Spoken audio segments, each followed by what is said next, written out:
Siaplah untuk perjalanan yang belum pernah ada sebelumnya. Piala Dunia 2026 telah tiba.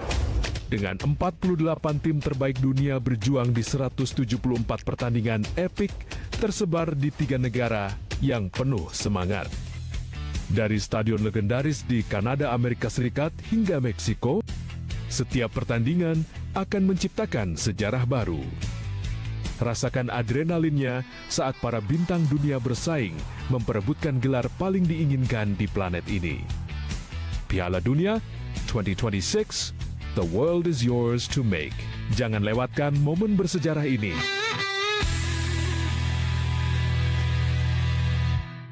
Di pagi yang sibuk ini, Budi sepertinya punya semua waktu di dunia. Tapi sebuah notifikasi kecil akan mengubah segalanya.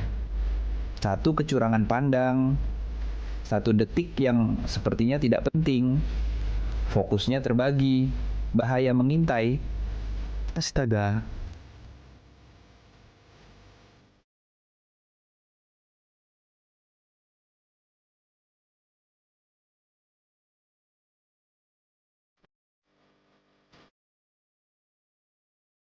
Satu detik kelalaian bisa merusak hidup. HP bisa menunggu, tapi hidup tidak. Jangan biarkan HP mengendalikan hidupmu. Fokus saat berkendara, pulang dengan selamat. Jangan bermain HP saat berkendara. Halo teman-teman, kenalkan ini Cici, ikan kecil yang tinggal di sungai yang indah dan jernih ini. Bagi Cici dan teman-temannya, sungai ini adalah rumah terbaik untuk bermain setiap hari. Tapi lihat, tiba-tiba banyak benda aneh yang jatuh dari atas. Duh, apa itu ya? Sampah plastik mulai menutupi rumah Cici. Airnya jadi tidak segar lagi untuk bernapas. Teman-teman Cici mulai kesulitan mencari makan dan bermain karena tumpukan sampah ini. Aduh, kasihan Cici. Membuang sampah di sungai sangat berbahaya bagi mereka yang tinggal di sini. Sampah-sampah ini tidak bisa hilang sendiri dan akan terus merusak sungai kita. Cici tidak mau tinggal diam. Ia berenang ke tepi sungai untuk meminta bantuan.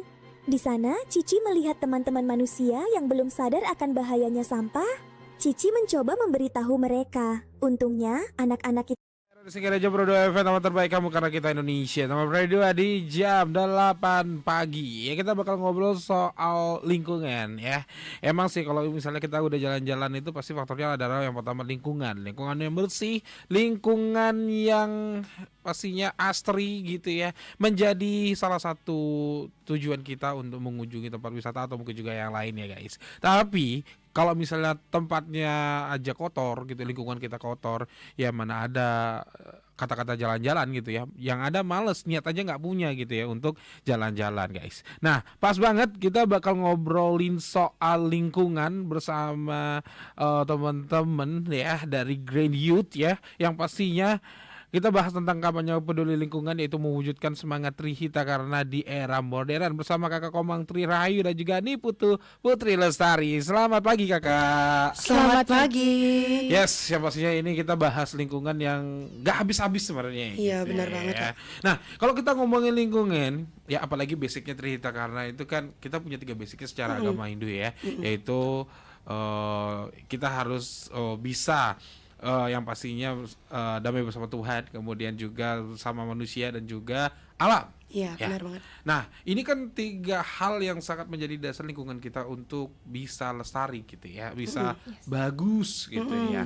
Nah, dari sisi ini kita ngelihatnya gimana sih kamu itu dari Green Youth ya, menciptakan suasana yang asri gitu. Istilahnya program kalian itu sudah mencapai udah berapa persen gitu ya untuk bisa mencapai yang namanya Trihita Karna dan juga yang pastinya sesuai dengan lingkungan kamu sekarang. Karena kalau misalnya kita ngelihat dari sisi sekarang gitu ya, kalau lingkungan tuh masih jadi PR ya.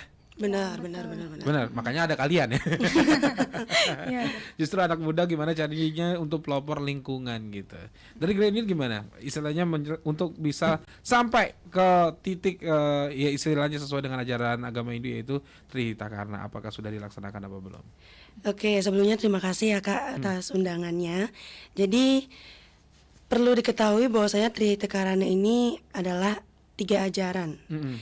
3 hal yang bisa mengharmonikan hubungan kita dengan Tuhan, manusia, dan alam. berbicara tentang program, Green Youth Bali sebenarnya sudah banyak sekali ya programnya ya Uti ya. Ya, betul. Program-program yang sebenarnya bisa mencapai Trihita Karana ini. Tentunya kampanye merupakan salah satu program yang bisa kami bilang hampir mencapai semuanya. Karena di kampanye ini kita tidak hanya mengajak masyarakat atau generasi muda untuk menjaga lingkungan, mengurangi sampah plastik, tapi kita juga menyadarkan masyarakat bahwasanya lingkungan itu perlu kita jaga. Bukan hanya lingkungan itu sendiri yang menjaga dirinya, tetapi manusia juga harus menjaga agar kita mampu untuk hidup di lingkungan tersebut. Kalau dari Rayu seperti itu. Oke, jadi seperti itu teman radio ya. Kampanye itu bukan dalam arti kampanye yang mau demokrasi ya. Iya, benar banget, benar banget. Atau mau cari pemilihan gitu ya, bukan. Tapi di sini kampanye tentang lingkungan, bagaimana kamu itu bisa disupport atau mungkin juga diingatkan oleh Green Youth bahwa ini loh lingkungan kita harus jaga gitu ya. Iya, Kita benar harus harmoni terhadap Tuhan, kita harus harmoni terhadap sesama manusia dan juga lingkungan seperti Iya. itu ya. Nah, mungkin menjadi topik juga istilahnya kalau kita ngomongin soal Trihita Karana. Nah, basicnya sekarang kita kalau ngomongin Trihita Karana ada ada 3 berarti Iya. kan, harmonis dengan Tuhan, manusia dan juga lingkungan. Nah, wujudnya untuk kita harmoni terhadap Tuhan ya pastinya lingkungan Tuhan gitu ya. Otomatis lingkungan yang basicnya ya pasti tempat sembahyang seperti Benar, itu ya. benar. Nah, ini bagaimana kita ngelihatnya tempat suci sekarang gitu. Nah, kita kalau misalnya ngelihat kadang-kadang apalagi di Bali gitu ya, itu menjadi ranah tempat wisata juga. Contohnya Besakih, contohnya beberapa pura juga seperti Uluwatu dan lainnya itu jadi pusat perhatian dunia juga karena kalau misalnya itu kotor berarti kan tempat ibadahnya juga kotor. Nah, Iya, benar. tanda kutipnya ini kan menjadi satu hal yang penting juga. Iya, benar. Ya, bagaimana tanggapan kamu sebagai anak muda ya istilahnya apa sih yang bakal dilakukan gitu dan juga permasalahan ini apakah masih di tempat wisata, tempat rumah Tuhan juga tempat di ibadah kita yaitu masih nggak kotor atau mungkin juga udah tergolong bersih gitu. Oke, jadi kalau misalnya mohon izinnya Kak ya, kalau dari pandangan saya sendiri, kalau misalnya melihat tempat suci dimanapun itu di Bali, sepertinya belum semuanya terlihat bersih dari sampah, terutama sampah plastik yang benar-benar Benar-benar. jelek banget kelihatannya kalau berserakan gitu Kak Iya, ya. Kalau misalnya sampah yang organik kayak bunga-bunga atau sarana yang dari busung itu mungkin masih bisa ditoleransi lah sekiranya kalau misalnya berserakan Iya, gitu. karena itu organik ya, Ti, Iya ya. betul. Nanti dia akan terurai sendiri jika Iya. ada hujan. Kalau misalnya kan terurai sendiri. Cuman kalau bisa sih dibersihkan gitu ya Iya, Kak ya. benar-benar. Iya. Cuma kalau misalnya melihat dari waktu ini kayaknya masih belum maksimal deh kebersihan soal di dalam tempat ibadah itu sendiri. Jadi selain mempengaruhi di kebersihan di alam, itu juga mempengaruhi di bagaimana kita bersembahyang sama manusia yang lain, lalu bagaimana kita beribadah dengan khusyuk gitu sama Ide Sang Hyang Widi atau Tuhan gitu. Oke, berarti dalam kondisi yang sekarang masih tanda kutip belum 100% Iya. bersih gitu ya. Masih aja ada tempat sampah. Kita ngelihatnya dari sisi mungkin dari pura yang tidak jadi destinasi wisata aja gitu ya. Iya. Itu masih ada gitu Masih, ya. Istilahnya masih warga lokal doang gitu ya. Iya, Belum ada masih. tourismnya, belum ada istilahnya orang luar atau orang dari luar negeri yang mengunjungi itu secara tempat wisata gitu ya. Apalagi itu yang rame banget gitu ya. Iya, Pastinya betul. harus benar-benar dijaga. Bahkan sudah apa ya? Mungkin ada beberapa aturan tidak boleh membuang sampah atau mungkin juga tidak boleh membawa sampah dari luar Iya. atau bahkan setiap sampah yang dihasilkan itu harus dipegang dulu akhirnya sampai menemukan tempat sampah. Itu kan ada beberapa aturan di situ yang biasanya kita dapetin. Ternyata masih aja ya. Ada aja yang ketinggalan Ada gitu aja. ya. Ini faktornya kenapa sih? Misalnya apakah faktor pariwisata atau wisatawan yang bandel atau pengunjungnya tempat suci yang bandel atau karena ya udah masyarakatnya aja masih bandel gitu. Atau mungkin juga memang secara alami belum dari sisi petugas kebersihannya masih lalai gitu lah. Oke, jadi sebenarnya kalau dibilang bandel, mungkin lebih ke kesadarannya Kak ya. Jadi menurut yang kami lihat itu kesadaran masyarakat itu masih banyak yang merasa bahwasanya ya udahlah sampah udah ada petugasnya. Kan berbicara tentang iya. sampah itu bukan hanya petugas saja yang memiliki tugas. Bahkan semua orang pun harus bisa dan mampu untuk memilah. Banyak yang Rahayu lihat di pura-pura, terutama di desa ya. Yang di desa itu terutama yang puranya itu memang sudah banyak pohonnya. Kita tidak bisa menyalahkan ketika musim kemarau, pohonnya itu daunnya mulai berjatuhan. Kita tidak bisa menyalahkan pohonnya. Bahkan tidak perlu ada yang disalahkan karena itu memang sudah musimnya. Yang perlu kita benahi adalah bagaimana cara kita untuk memilah sampah tersebut dan menyadarkan masyarakat bahwasanya ketika ada sampah itu dipungut bukan dibiarkan. Apalagi kan sebenarnya kampanye sudah banyak Kak ya tentang bagaimana kita ke pura itu tidak perlu membawa plastik, itu istilahnya ya canang-canang yang gimana ya dibilang ya. Canang itu tidak perlu diwadahkan dengan plastik gitu loh. Yang 5 ribuan, 3 ribuan itu. Bisa dengan menggunakan tamas atau ceper, canang ceper yang dimana itu bisa dipegang. Tapi kalau banyak bisa menggunakan tutup sokasi atau wadah yang kita bawa untuk ke pura seperti itu. Jadi tidak perlu kita yang namanya apa ya istilahnya kalau nak Bali tuh membrentengan namanya. Banyak sekali barang yang dibawa plastik-plastik itu. Tas yang memang tidak ada unsur plastiknya juga sudah ada, tas kain bisa di sana ditaruh seperti itu Kak yang kami lihat. Sebenarnya juga kalau untuk antisipasi sebenarnya udah banyak banget. Secara tempat ibadahnya juga nulis jangan buang sampah sembarangan. Iya, banyak banget. Jangan plastik di istilah sampah plastik di sini gitu ya. Udah atau istilahnya pemilah sampah juga sudah ada. Iya, benar-benar. Tapi tanda kutip masyarakatnya yang masih belum sadar. Nah, benar-benar. jadi ini teman-teman radio, keharmonisan terhadap Tuhan gimana kamu jalani kalau misalnya kamu aja belum sadar untuk buang sampah masih sembarangan. Iya.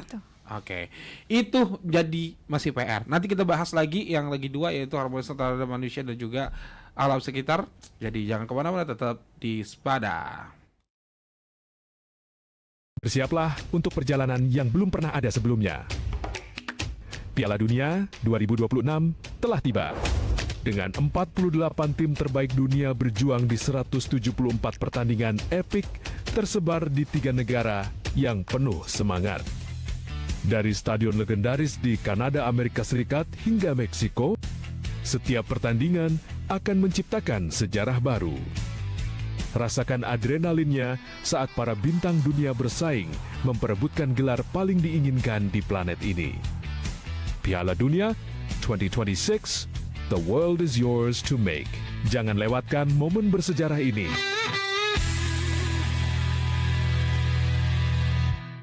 Di pagi yang sibuk ini, Budi sepertinya punya semua waktu di dunia.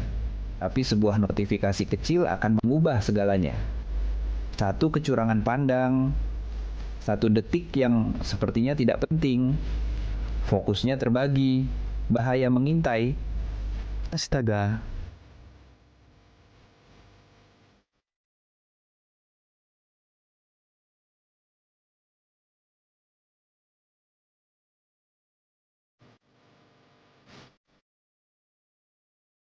Satu detik kelalaian bisa merusak hidup.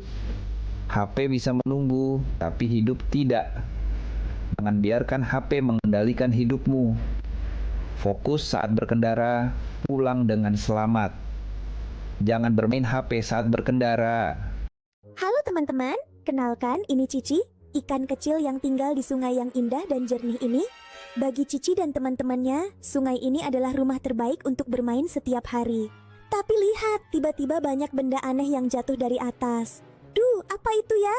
Sampah plastik mulai menutupi rumah Cici. Airnya jadi tidak segar lagi untuk bernapas. Teman-teman Cici mulai kesulitan mencari makan dan bermain karena tumpukan sampah ini. Aduh, kasihan Cici. Membuang sampah di sungai sangat berbahaya bagi mereka yang tinggal di sini. Sampah-sampah ini tidak bisa hilang sendiri dan akan terus merusak sungai kita. Cici tidak mau tinggal diam. Ia berenang ke tepi sungai untuk meminta bantuan. Di sana, Cici melihat teman-teman manusia yang belum sadar akan bahayanya sampah. Cici mencoba memberitahu mereka. Untungnya, Di Spada bersama Kak Komatri Rayu dan juga nih Putri Lestari nomor 2 dari Grand Youth. Dan kita bakal ngomongin yang nextnya ternyata tadi tempat ibadah masih juga ada masalah gitu ya. Dan benar. semoga aja masyarakat mulai sadar bahwa keharmonisan terhadap Tuhan itu harus dijaga dengan cara minimal satu, yaitu kamu sadar untuk membuang sampah di tempat suci ya. Nah sekarang kalau misalnya sama-sama manusia, ya otomatis lingkungan kita, Iya, terutama rumah, apalagi yang tinggal di pemukiman yang pastinya atau perumahan. Nah itu kan menjadi salah satu apa ya? Kadang-kadang ada yang kurang sadar juga. Misalnya kayak masyarakat itu masih membuang sampah. Nah, buang sampahnya di sana posisinya itu masih depan rumah dan itu sangat mengganggu juga. Nah, kadang-kadang juga gini kita berpikirnya gitu kan. Nah, untuk zaman program sekarang kita sempat ada masalah dengan pengelolaan sampah ya. Iya, Hidup yang hidup di desa mungkin agak sedikit ribut. Kemarin ada istilah mengolah sampah sendiri. Iya, Ya jadinya masyarakat yang awam gitu kan mengelola sampah itu ya udah mereka selain nimbun Iya. dibakar gitu. Iya, benar. Nah itu Terjadi. persoalan masyarakat ya. Karena kalau misalnya mereka menimbun berarti merusak tanah. Sedangkan kalau misalnya sampah organik is okay. Iya. Ini sampah plastik juga masalahnya. Nah kalau misalnya dibakar itu menjadi polusi udara dan merugikan banyak orang. Iya. Ini harmonisnya sama masyarakat sekitar atau sesama manusia di mana nih kalau misalnya seperti ini gitu kan.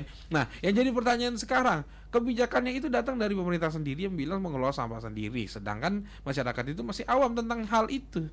Karena biasanya ya udah kita bayar, posisinya kita naruh sampah di luar dan diangkut setiap harinya, Iya, itu udah ada lagi, udah ada masalah gitu ya. Padahal itu udah berjalan bagus, tapi karena TPA kemarin yang agak Penuh, susah overload, iya. overload itu membuat ada kebijakan baru. So bagaimana sih sebenarnya seharusnya kan gitu jadi masalah. Jadi sebenarnya balik lagi Kak, itu edukasinya harus dari dasarnya banget. Pertama yang harus kita edukasikan sebenarnya bukan ada levelnya, tapi semua masyarakat disamaratakan untuk edukasinya. Yang berbeda itu adalah bagaimana cara kita mengedukasikannya. Kalau kita berbicara dengan orang tua kan ada istilahnya. Kalau berbicara dengan orang tua, bagaimana cara kita berbicara? Kalau berbicara dengan anak remaja bagaimana dan anak kecil bagaimana? Terutama orang tua yang memang umurnya itu harusnya sudah memiliki pemahaman, yang dimana kita itu sekali menjelaskan harusnya sudah dipahami. Masalah yang terjadi adalah tempat sampah yang overload. Kalau sudah overload, tidak mungkin kita mencari lagi tempat sampah untuk lagi tujuannya dipenuhi tempat sampah tersebut. Maka dari itu ada yang namanya pemilahan sampah sendiri di rumah. Berbicara tentang pemilahan sampah sendiri, itu kalau masalah organik kan udah ada tebang modern yang seperti itu. Tapi yang sampah plastik ini sebenarnya banyak sekali dia manfaatnya. Yang pertama, ketika sampah plastik itu sudah dibersihkan, itu bisa menjadi suatu hiasan. Kita pilah dulu, misal ada botol plastik. Botol plastik itu tutupnya kita pilah, dan yang botolnya itu kita bisa pilah, dan kita bisa bentuk rangkaian bunga, Ya. kita bisa bentuk rangkaian-rangkaian warna apapun, bahkan gantungan kunci itu yang Ya, lagi itu lagi tren ya. ngetren sekarang ya. Iya, dan Ya. itu sebenarnya bisa dijual ya, Tia. Iya.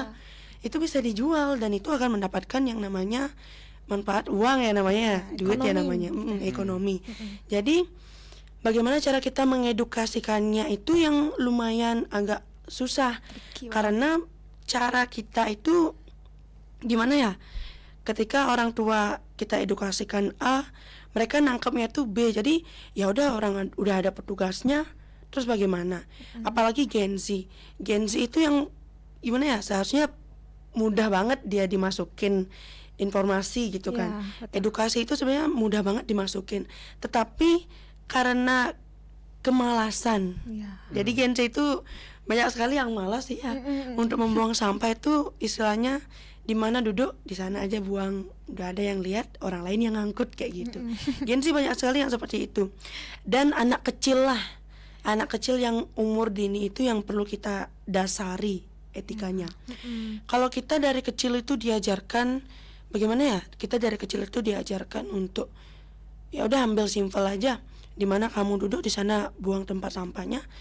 Ya bagaimana Ya, sampai besar pun ya bakal terus tetap seperti kayak itu gitu. mindsetnya. Mindset, betul. Jadi mindset yang perlu kita rubah dari kecil.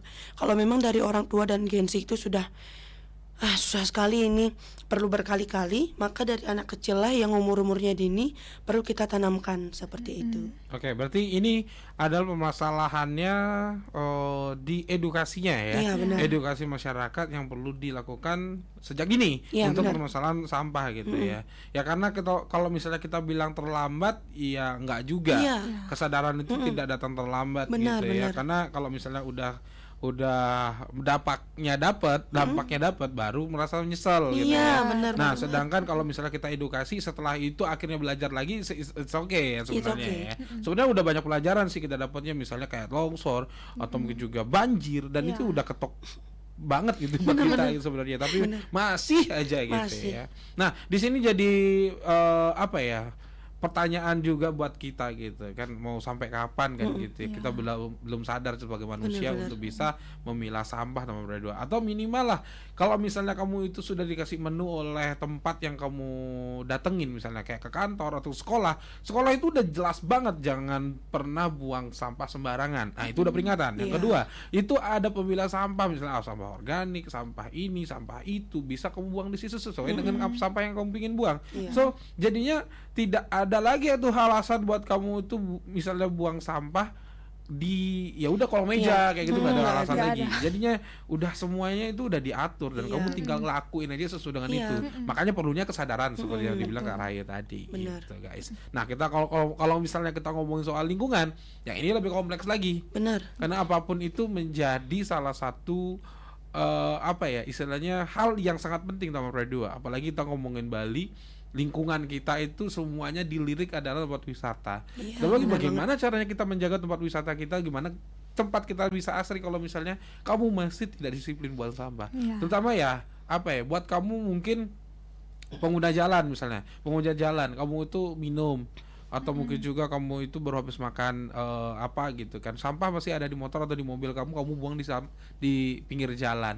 Nah, itu kan salah satu hal yang merusak lingkungan juga. Iya. Kemudian belum lagi juga hal-hal lain, misalnya seperti kayak bakar sampah, itu juga salah satu hal yang merugikan juga. Nah, ini dari sisi Granny sebenarnya bagaimana sih kalau misalnya kita ngomongin soal sampah gitu ya. Jadi apa sih yang kita lakukan sebagai anak muda gitu untuk bisa yang kalian kampanyekan juga untuk bisa lebih mengedukasi lagi masyarakat untuk bisa paham gitu ya tentang pengelolaan sampah gitu. Jangan sampai anak muda nggak tahu. Makanya kita berawal dari anak muda dulu ya untuk bisa paham tentang sampah gitu. Mungkin jadi sesi yang terakhir juga. So, kesimpulannya apa yang bisa dilakukan anak muda untuk kampanyekan sampah dan yang pastinya mudah dipahami dan yang pastinya untuk mengedukasi masyarakat juga. Betul. Oke. Jadi sebenarnya kalau harapan tentang memilah sampah itu masih ada, terutama untuk anak-anak yang memang sadar akan kebersihan lingkungan gitu Kak ya. Jadi kalau misalnya kita sebagai Green Youth Bali sebagai tonggak utamanya misalnya kita buat menyadarkan masyarakat, menyadarkan generasi muda. Sekarang kita tinggal mencari yang memang benar-benar mau dan benar-benar sadar gitu. Terus kita juga berikan mereka istilahnya kayak pemandu gitu, misalnya kamu mau nggak kalau misal kamu mengingatkan teman-temanmu buat tetap menjaga lingkungan kayak gitu kan. Jadi kita tuh nggak cuma kita aja yang peduli gitu kan, yang lain yang memang benar sadar tuh kita ajak juga gitu. Kita lebih dalam lagi tentang pemahaman dia tentang pengolahan sampah, pemilahan sampah kayak gitu. Terus kita ajak juga dia untuk mengingat yang lainnya, terutama teman-teman sebaya kayak gitu. Karena sebenarnya kalau misalnya dari orang yang terutama memiliki jabatan kayak kepala sekolah atau lebih tua istilahnya mengingatkan anak muda buat menjaga lingkungan, kemungkinan yang worst bad thing itu bisa kayak oh ya udah sekarang aja nurut, besok nggak usah dilaksanain lagi kayak gitu kan. Memang itu yang terjadi sih Ya. sekarang ini ya. Cuman ya itu pas di hari itu aja dia mau nurut, Sadar. besokannya dia tetap membuang sampah sembarangan kayak gitu. Jadi ya perlunya kita peran orang-orang atau teman sebaya yang punya kesadaran juga untuk membantu mengingatkan yang lainnya kayak gitu Kak. Oke. Nah, memang sih kesadaran itu bukan hanya satu hari guys, harusnya seterusnya gitu ya. Kalau Seharusnya. udah dikasih tahu satu, jangan di hari itu doang, tapi seterusnya gitu ya, bakal diikutin guys. Nah, jadi kesimpulannya teman-teman berdua, kesadaran lah yang menjadi tokoh utama untuk Iya, bisa benar menjaga banget. kita karena di lingkungan kamu ya. Jangan sampai kalau misalnya kamu itu di posisinya sekarang adalah ya masih aman aja, misalnya di lingkungan kamu masih bersih, kemudian kamu itu masih juga teledor buang sampah. ya kalau misalnya jangan salahin nanti alam yang membalas atau mungkin juga dengan cara yang berbeda Benar, gitu benar ya. banget. Jangan sampai itu terjadi di kamu guys. Oke, thank you banget Kak Rayu, thank you Iya. banget Kak Putri ya yang sudah mengedukasi banget buat kita Iya. kali ini, diingatkan kembali untuk memilah sampah agar tercipta yang namanya Trihita Karnana. Terima kasih banyak. Terima kasih. Oke, itu dia Taman Berdua untuk Dispada, dan jangan kemana-mana, masih ada Gus Adi nemenin kamu sampai nanti di jam 10 pagi. So, don't go anywhere. Bersiaplah untuk perjalanan yang belum pernah ada sebelumnya. Piala Dunia 2026 telah tiba. Dengan 48 tim terbaik dunia berjuang di 174 pertandingan epik tersebar di 3 negara yang penuh semangat.